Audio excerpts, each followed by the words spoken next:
বিসমিল্লাহির রহমানির রহিম। আশা করি শিক্ষার্থী বন্ধুরা আপনারা সবাই অনেক ভালো আছেন। ইংলিশ স্পোকেন ক্লাস নিয়ে উপস্থিত হয়েছি। দেখুন এখানে কি আছে, টু হ্যাভ বিন, তারপর আমরা নাউন অথবা অ্যাডজেক্টিভ বসাবো যার বাংলা অর্থ হলো কিছু হতে পেরে। যার বাংলা আমরা কি অর্থ ব্যবহার করবো, কিছু হতে পেরে, সে অর্থ আমরা ব্যবহার করব। ওকে, দেখুন টু হ্যাভ বিন, আমি একটু কালার করে দিচ্ছি যেহেতু আপনাদেরকে সুবিধার্থে যাতে বুঝতে একটু সহজ হয় সেই ক্ষেত্রে। তাহলে এখানে কি আছে, two have been a teacher, একজন শিক্ষক হতে পেরে। ওকে, তাহলে আমরা যদি বলি এ, এ, আমি একজন শিক্ষক হতে পেরে নিজেকে অনেক ধন্য মনে করতেছি, তাহলে আমরা কি ব্যবহার করতে পারি, to to have been a teacher. Okay, তাহলে আমরা তো এখানে অবশ্যই টিচারের পরিবর্তে আমরা যদি একজন খেলোয়াড় হতে পেরে আমরা অবশ্যই ব্যবহার করতে পারি। তাহলে আমরা টিচার পরিবর্তে কি বসাতে পারি, প্লেয়ার। সরি, কারণ মিস্টেক হয়েছে। Two have been a player, একজন খেলোয়াড় হতে পেরে আমি নিজেকে অনেক গর্ববোধ মনে করতেছি। অথবা বললো আমি একজন রাইটার হতে পেরে, রাইটার অর্থ লেখক, লেখকের ইংরেজি হলো রাইটার, রাইটার। তাহলে আমি একজন রাইটার হতে পেরে আমি অনেক আনন্দিত। অথবা আমি একজন রাঁধুনি হই, আমরা জানি কুকার অর্থ কি, কুকার অর্থ রাঁধুনি। অথবা আমি একজন সরি, কুক থেকে ইয়ার হবে কুকার, আমি একজন রাঁধুনি হতে পারে নিজেকে অনেক মনে করতেছি, ভালো মনে করতেছি, ধন্য মনে করতেছি। অথবা বললাম আমি একজন ছাত্র হতে পেরে, আমরা জানি ছাত্র ইংরেজি কি, স্টুডেন্ট, আমি একজন ছাত্র হতে পেরে। অথবা বললাম আমি একজন ডাক্তার হতে পেরে, আমরা জানি ডাক্তার ইংরেজি কি, ডক্টর, আমি একজন ডাক্তার, সরি ডিওসিটি ওয়ার, ডক্টর হতে পেরে আমি অনেক ভাগ্যবান মনে করতেছি, কারণ আমার আব্বা আমার আশা ছিল আমি একজন ডাক্তার হব। অথবা আমি একজন মনে করেন আর অনেকের সৎ হতে পেরে, আমরা জানি সৎ ইংরেজি হনেস্ট, হনেস্ট, আমি একজন সৎ হতে পেরে। তাহলে two have been A honest, আমি একজন সৎ হতে পেরে। অথবা আমি একজন শ্রমিক হতে পেরে, আমরা জানি শ্রমিকের ইংরেজি কি, ওয়ার্কার, ওয়ার্কার, একজন শ্রমিক হতে পেরে। অথবা বললাম একজন বক্তা হতে পেরে, আমরা জানি বক্তা ইংরেজি speaker, speaker, sorry to have been a speaker, একজন বক্তা হতে পেরে। অথবা বললাম to have been a liar, একজন মিথ্যাবাদী হতে পেরে তোমাদেরকে আমরা অনেক ঘৃণা করি, L I sorry L I E A আর,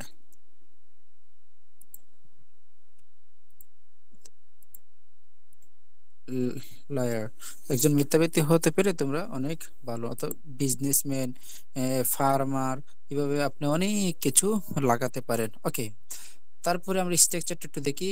আসলে আমার ক্লাসগুলো আমি অনেক কষ্ট করে নিই, কিন্তু আমার চ্যানেলটা একটু ছোট হওয়ার কারণে এত মানুষের কাছে বেশি পৌঁছায় না, যার কারণে আমার চ্যানেলটা রিচ করতেছে না। কিন্তু আমি গ্যারান্টি দিয়ে বলতে পারবো আমি অন্যদের ক্লাস আর আমার ক্লাস আপনি রাত দিন পার্থক্য হবে। কারণ আমার ক্লাসে আমি সব সময় অযথা, মানে কোনো কথা না বলে আমি সোজাসুজি চাই, টিচিং এর মধ্যে সোজাসুজি আমি পড়ার মধ্যে চলে যাই। কিন্তু তারপর আমার ক্লাসগুলো কেন জানি ভাইরাল হচ্ছে না, আমার ক্লাসগুলো তো হচ্ছে এতে অনেক ক্লাস নিতেছে, আমার ক্লাসগুলো অনেক ছোট রয়েছে, আমি সরি আমার এই চ্যানেলটা এবং পেজটা বড় হচ্ছে না। যাই হোক, আপনারা একটু যদি সহযোগিতা করেন, সাবস্ক্রাইব ফলো করেন, তাহলে আশা করি খুব শীঘ্রই আমার প্ল্যাটফর্মটা অনেক বড় হয়ে যাবে ইনশাল্লাহ। শুধুমাত্র আপনাদের সহযোগিতা চাই। তাহলে কি বললাম, to have bin your friend, তোমার বন্ধু হতে পেরে। আমি জানি ইউর ফ্রেন্ড অর্থ কি, বন্ধু। আর আমাদের মূল স্ট্রাকচার হলো এটা, two have bin your friend, তোমার বন্ধু হতে পেরে, হতে পেরে আমরা জানি হতে পেরে ইংরেজি লিখে টু হ্যাভ বিন। যদি to have been an honest, অর্থাৎ ইংরেজি কি, একজন সৎ হতে পেরে, হতে পেরে, তাহলে আমরা জানি হনেস্ট হতে পারে। Two have bin her friend, তার বন্ধু হতে পেরে, আমরা জানি বন্ধুর ইংরেজি হলো ফ্রেন্ড, তার বন্ধু হতে পেরে। ওকে, তাহলে আশা করি আপনারা খুব সহজেই বুঝতে পারছেন কিভাবে সেন্টেন্সগুলো তৈরি করবেন। তারপর স্ট্রাকচারটা দেখেন, সেটার মধ্যে কি আছে, subject plus would like to have been, তারপর নাউন অথবা অ্যাডজেক্টিভ আসবে, এন দ্বারা বোঝাবে নাউন আর এ দ্বারা বোঝাবে অ্যাডজেক্টিভ। আর যার বাংলা অর্থ হলো হতে চেয়েছিলাম, সেই অর্থে আমরা ব্যবহার করব। For example, I would like to have been a teacher. আমি শিক্ষক হতে চেয়েছিলাম। তাহলে দেখুন আমাদের মূল স্ট্রাকচারটা would like to have been, দেখুন কতগুলো ইংরেজি মিলে একটা বাংলা অর্থ দিয়েছে। আপনি কেন ইংরেজি কথা বলতে পারেন না? আপনার এটার অন্যতম একটা কারণ সেটাই, আপনি যখন ইংরেজিতে সেন্টেন্স তৈরি না করবেন, আপনি কিভাবে ইংরেজিতে কথা বলবেন? আর আপনি যখন এইগুলো জানেন না, বললেন আরে আমি তো জানি উড একটা অর্থ, লাইক আলাদা একটা অর্থ, টু আলাদা একটা অর্থ, হ্যাভ আলাদা একটা অর্থ, বিন আর একটা অর্থ না। আপনাকে যে স্ট্রাকচার গুলো আছে, আপনি এত গবেষণা না গিয়ে আপনি জাস্ট করে শিখে ফেলেন। Surplus would like to have been noun হতে হবে রিজিকে, যার বাংলা অর্থ হলো হতে চেয়েছিলাম সে অর্থে ব্যবহার করবো। Surplus would like to have বিনে নাউন হতে হবে রিজিকে, যার বাংলা অর্থ হলো হতে চেয়েছিলাম সে অর্থে ব্যবহার হতে হবে। আপনি জাস্ট এত গবেষণা না গিয়ে আপনি পড়তে থাকেন, তাহলে আপনি যখন ইংরেজি কথা বলবেন তারপর আপনি গবেষণায় গিয়ে আগে জানবেন। এখন আপনি স্ট্রাকচারটা আপনি মুখস্থ করে ফেলুন। যেমন আপনি বললেন মর্নিং অর্থ সকাল, ওকে আমরা জানি, সবাই জানি মর্নিং অর্থ, আমি এখানে লিখি এম, মর্নিং অর্থ সকাল, ওকে। এখন আমরা মর্নিং অর্থ যে সকাল, এটা আমরা তো সবাই জানি, কিন্তু I go to school morning sentence সঠিক না, তাহলে আপনাকে শুরুতে ইন ইন দা মর্নিং শিখতে হবে। হ্যাঁ, তার মানে এইভাবে আপনাকে ওয়ার্ড শিখতে হবে। I go to school in the morning, আমি সকালবেলা স্কুলে যাই। তাহলে কিন্তু আপনি কিন্তু অনেকগুলা সেন্টেন্স তৈরি করতে পারবেন। আর আমার প্রত্যেকটা ক্লাসই এমন ধরনের হয়, এভাবে আপনি অনেক সেন্টেন্স তৈরি করতে পারবেন। তাহলে কি আছে, I would like to have been a teacher, আমি একজন শিক্ষক হতে চেয়েছিলাম। আর যদি বলে আমি একজন কেলর হতে চেয়েছিলাম, তারা আমাকে হতে দেয়নি, তো আমি জানি কেলর ইংরেজি কি, সেম সেম ভাবে আগের মতনই বলেন, আগের মতো তৈরি করার চেষ্টা করুন প্লিজ। বলুন I would like to have been a teacher পরিবর্তে ক্লিয়ার, সরি সব ক্যাপিটাল লেটার হয়ে গেছে। I would like to have been a player, আমি একজন খেলোয়াড় হতে চেয়েছিলাম। আমি একজন ডক্টর হতে চেয়েছিলাম, doctor. I would like to have been a doctor, আমি একজন ডাক্তার হতে চেয়েছিলাম। আমি একজন লেখক হতে চেয়েছিলাম। I would like to have been a writer, আমি একজন ড্রাইভার হতে চেয়েছিলাম। ড্রাইভার, আমি একজন ড্রাইভার চালক হতে চেয়েছিলাম। যদি বলি আমি একজন ক্লিনার হতে চেয়েছিলাম, ক্লিনার হতে চেয়েছিলাম, সরি ক্লিনার হতে চেয়েছিলাম। যদি বলেন আমি একজন শিক্ষক হতে, দিলামই দিয়েছি, আমি একজন শ্রমিক হতে চেয়েছিলাম, ওয়ার্কার। তাহলে এইভাবে আপনি অনেক সেন্টেন্স তৈরি করতে পারেন। যেমন I would like to have been a teacher, আমি একজন শিক্ষক হতে চাইনি। আমরা যখন এখানেও নট যখন যুক্ত করে দিব, তখন কিন্তু সেন্টেন্সটা কিন্তু চাইনি, আমরা সেই অর্থে দন্ত্য নায়িকা না নিষ্কার নিশি অর্থে আমরা ব্যবহার করব।